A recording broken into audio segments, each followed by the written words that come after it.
欢迎收看这一期的势必问势必答。好，那我已经好几期没有出现了，那今天呢我就回来回答大家的问题呢，由我江伟林跟吴俊杰呢去回答我们这一届网友的问题。好，事不宜迟，我们先看一下到底有什么问题。OK， 第一个问题啊，江老师，192M3和997.1都是液压助力的，你觉得哪个的转向手感更加好呢？这是一个非常好的问题。其实两台车的转向手感都是我自己非常喜欢的。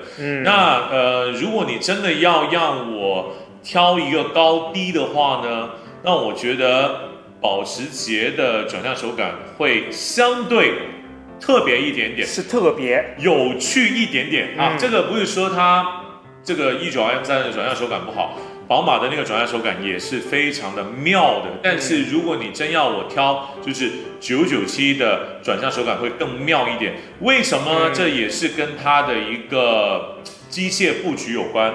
因为大家知道，其实保时捷大部分的重量都在后面，在屁股那里。对，特别是当你在开的时候呢，其实前面的手感，特别是开起来你在给油的时候。当你的重心更在屁股的后面的时候，其实你会觉得这个前面会有一点松松的，有点轻轻的那种感觉。但是当你在入弯之前，当你给刹车，然后把你的重心移到前轴的时候，你那个转向手感又会有一点点不一样。所以我觉得特别的妙的地方是在这样一个重心的一个布局转移的时候给到你。所以如果你要我两个人去两台车的转向手感去挑的话，我觉得911会更妙一点点。但是如果说转向的精准啊，所有的话，其实两台车都是非常不错。OK， 下一个问题啊，江老师，请问 GT3 的 Vasa 的座椅，能够在哪里买到？保时捷的这些 4S 店能够订货吗？当然它是保时捷的东西，4S 店是肯定能订货的。当然是。你得准备很多的钱，因为在 4S 店或订货的话，肯定会很贵啊，大概是多少？要10几万一对那个座椅。是的，因为没办法，因为这个座椅本来就贵啊。如果大家有看我之前的问答的话，你去 Suncoast 上面是可以买到的。那 Suncoast 上面应该是15000还是12000美金一对，折合下来稍微算一下也要7万多了。然后进国内还得再加关税跟运费，而且座椅呢，它的运费还特别的贵的。稍微算一下，你怎么也得花差不多10万了。所以 4S 店10几万那更贵。当然，你还有另外一个渠道，就是说在国内淘二手，或者说在国外买二手，然后再进来。但是6万块钱怎么也跑不掉。但6万多块钱包括它的那个皮套的那个选装呢？当然是没有了，就是只是这个座椅保护部分呢，你找我吧，因为那个保护皮套是我自己做的。OK， 好吧，我自己 DIY 的。OK， 非常厉害，江老师。好，那么下一个问题啊，最近看中了 Mini 的 JCW 低配，还有225i 的敞篷，两个车价位是比较接近的。我一个人用，不追求空间，只讲求好玩。个性还有灵巧，江老师觉得哪个好呢 ？JCW 啊，重要的事情说3遍了，我肯定会选 JCW，因为无论从个性、好玩、灵活，我觉得都是更好一点点。吴老師呢？我就寧願是要敞篷啦，對吧？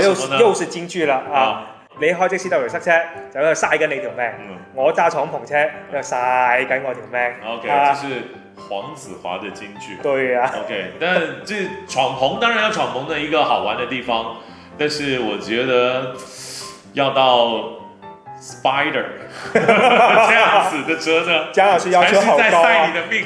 225i 就是一個普通開篷的敞篷的這個寶馬，好吧？所以我會選 JCW。OK， 好，那麼下一個問題啊，我的雪鐵龍 CCL 在往右打方向的時候呢，會有咕咕的這種異響，請問是什麼樣的問題呢？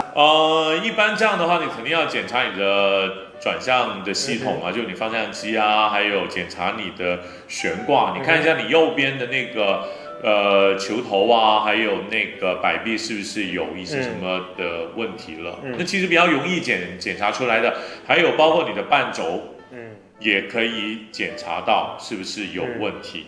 OK，因为我自己的车刚好也有这样的问题，也有这样的问题，但是我是转左，就有更更更的那种声音，比较小的。那么我开始以为是在半轴上面出问题，但是最后检查之后发现其实是转向机跳了齿。